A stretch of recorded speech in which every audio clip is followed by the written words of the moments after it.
মুমিনের সবচেয়ে বড় হাতিয়ার, মুমিনের সবচেয়ে বড় পাওয়ার। দোয়া এমন একটা ইবাদত যে আপনি সর্বমহলেই সর্বহালতেই দোয়া করার সুযোগ পাবেন। আপনি পাক থাকেন, আপনি নাপাক থাকেন, যেই হালতেই থাকেন আপনি দোয়া করতে পারবেন। দোয়ার ক্ষেত্রে কোনো রকম বাধ্যবাধকতা নেই, কোনো সীমানা বাধা নেই। আপনি যে পর্যন্ত আছেন, যে পর্যায়ে আছেন, যেখানেই আছেন, সব জায়গায় থেকে আপনার সেই অবস্থানে থেকে আপনি আল্লাহর কাছে চাইতে পারবেন। শয়তানও দোয়া করে, আল্লাহ তাআলার কাছে শয়তান দোয়া করে বলে, রব্বি আনজিরনি ইলা ইয়াউমি ইউবাসুন, হে আল্লাহ, আমার দোয়া তো কবুল হয় না, তো তুমি আমাকে কিয়ামত পর্যন্ত অবকাশ দাও, যেন আমি তোমার কাছে কিয়ামত পর্যন্ত দোয়া করে যেতে পারি। আল্লাহ বলছেন, তোমার দোয়া কবুল হইল। তুমি যে আমার কাছে চেয়েছো যে কিয়ামত পর্যন্ত তোমাকে অবকাশ দিতে, তো আমি তোমাকে অবকাশ দিয়ে দিলাম, তুমি কিয়ামত পর্যন্ত দোয়া করো। কিন্তু শয়তান তথা ইবলিশের দোয়া কখনোই কবুল হবে না। কেন হবে না? কারণ সে মাসিয়াতের মধ্য দিয়ে, আল্লাহর নাফরমানির মধ্য দিয়ে দোয়া করছে। তো এই দোয়া যদি সে কিয়ামত পর্যন্ত চালায় যায়, তার দোয়া কবুল হবে? সে তো আল্লাহর অবাধ্যতার মধ্যেই ডুবে আছে, আল্লাহর নাফরমানিতে ডুবে আছে। আল্লাহর কাছে সে বলছে, হে আল্লাহ, আপনি আমাকে কিয়ামত পর্যন্ত অবকাশ দিন, যেন আমি আপনার কাছে দোয়া করে যেতে পারি। রব্বি আনজিরনি, আমাকে অবকাশ দেন, ইলা ইয়াউমি ইউবাসুন, সেই দিন যেই দিন আপনি সকলকে সমবেত করবেন। ইবলিশ বলতেছে, ইবলিশও ভালো করে জানে আমরা সেই দিন সকলে সমবেত হব। কিয়ামত দিবস পর্যন্ত আপনি আমাকে অবকাশ দিন, আমি যেন আপনার কাছে দোয়া করে যেতে পারি। আল্লাহ বলছেন, আমি জানি তোমার দোয়া কবুল হবে না। তুমি যে নাফরমানির মধ্যে থেকে দোয়া করো, আমি যদি তোমাকে কিয়ামত দিবসের পরও যদি আবার নতুন একটা দুনিয়া বানাই, এবং সেই দুনিয়াতেও যদি কিয়ামত রাখি, ওই কিয়ামত পর্যন্ত সময় দিলেও তোমার দোয়া কবুল হবে না। কারণ তোমার দোয়া তো নাফরমানির মধ্য দিয়ে হচ্ছে। তাহলে বোঝা গেল, দোয়া যে কেউ করতে পারে, কাফেররাও দোয়া করে। হিন্দু, বৌদ্ধ, খ্রিস্টান, ত্রিপিটক, যত ধর্মের লোক আছে, সমস্ত ধর্মের লোক দোয়া করে। তারা তাদের রবের কাছে চায়। তো বস্তুত যে কথাটি বলার ছিল, দোয়া প্রত্যেক জমানার সকল পয়গম্বর করেছেন। কারণ দোয়া হচ্ছে ইবাদতের মগজ। এই দোয়ার মাধ্যমেই রোগ থেকে মুক্তি পেয়েছেন হযরতে আইয়ুব আলাইহিস সালাতু ওয়াস সালাম। এই দোয়ার মধ্য দিয়েই কূপ থেকে মুক্তি পেয়েছেন হযরতে ইউসুফ আলাইহিস সালাতু ওয়াস সালাম। এই দোয়ার মধ্য দিয়েই বদরের যুদ্ধে আল্লাহ তাআলা মুহাম্মাদের বাহিনীকে বিজয় দান করেছেন। এই দোয়ার মধ্যেই হযরতে ইব্রাহিম আলাইহিস সালাতু ওয়াস সালামকে আগুনের অগ্নিশিখা থেকে বের করেছেন।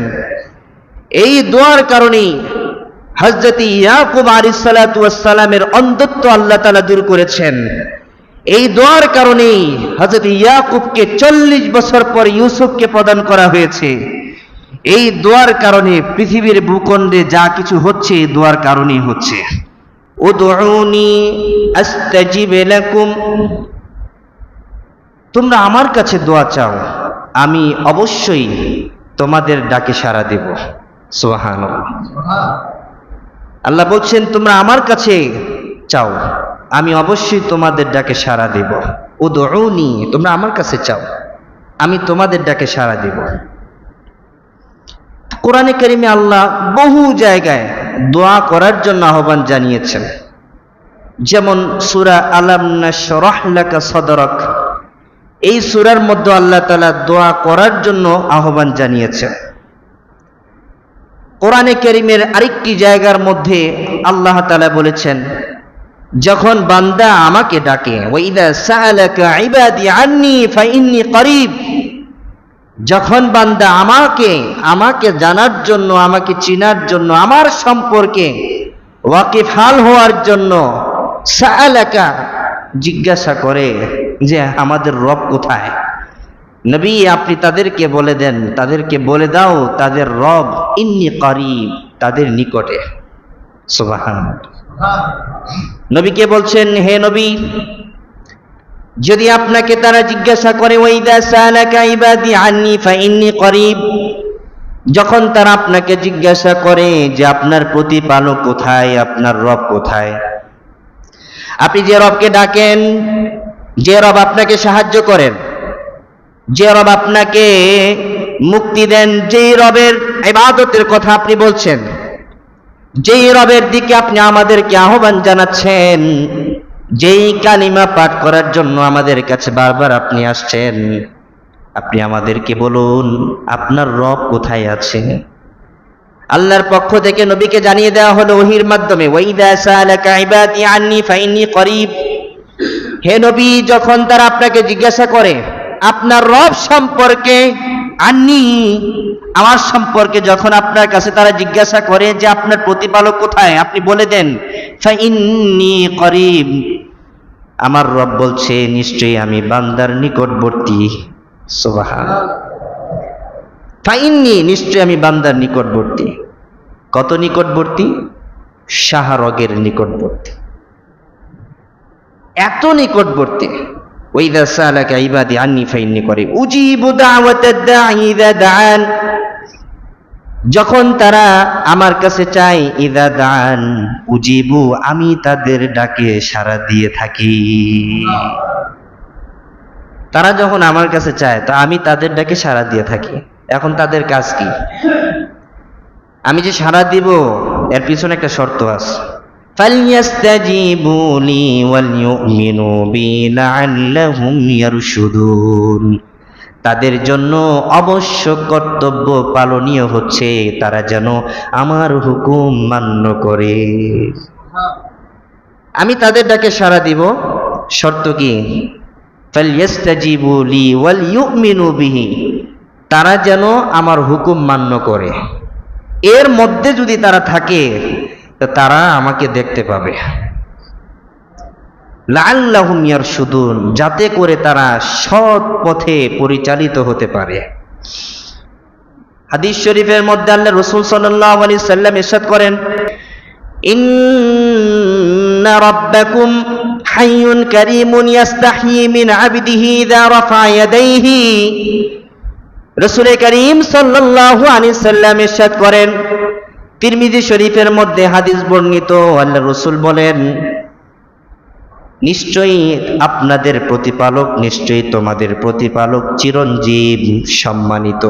ইন্না রাব্বাকুম হাইয়ুন কারীম ইস্তাহয়ী মিন আবদিহি ইযা রাফা ইয়াদাইহি আন ইয়ারুদ্দাহুমা সিফরা, নিশ্চয়ই তোমাদের প্রতিপালক চিরঞ্জীব, সম্মানিত। তিনি কেমন চিরঞ্জীব, সম্মানিত? তিনি কেমন রব? যখন বান্দা দুই হাত উত্তোলন করে তার রবের কাছে চায়, তখন ওই রব ওই বান্দার দোয়া কবুল না করাতে লজ্জাবোধ করে। অর্থাৎ ওই রবের কাজ হচ্ছে বান্দা যদি দোয়া করে তো বান্দার দোয়া আল্লাহ কবুল করবেন। এখন তিনি যদি বান্দার দোয়া কবুল না করেন, আল্লাহ নবী বলেন, তো আল্লাহ লজ্জাবোধ করেন। সুবহানাল্লাহ। বান্দা যখন চেয়ে বসে আর আল্লাহ যদি না দেয়, এটা আল্লাহর জন্য বড়ই লজ্জার বিষয়, আল্লাহ বলছেন। এজন্য আল্লাহর শান, আল্লাহর মাহাত্ম্য হচ্ছে বান্দা যখন চায়, বান্দার চাওয়া অনুযায়ী আল্লাহ তাআলা তা প্রদান করেন। এটাই আল্লাহর শান। এই শানের সাথে পৃথিবীর কোনো শানের মিল হবে না, ঠিক না? মানুষ না দিয়ে আনন্দ থাকে, মানুষ না দিয়ে খুশি থাকে, না দিতে পারলেই বেঁচে যায়, খুশি থাকে। আর একদম যদি কেউ নাই আসে, চিন্তা করে বাঁচলাম, কেউ তো চাইবেই না আজকে, বেঁচে গেলাম, নিচেও নামতে হবে না, উপরেও আমাকে দীর্ঘক্ষণ বসে থাকতে হবে না। আর আল্লাহ বলছেন বান্দা যখন চেয়ে বসে, তা আমার কাছে লজ্জা লাগে আমি যদি বান্দাকে না দেই। সুবহানাল্লাহ।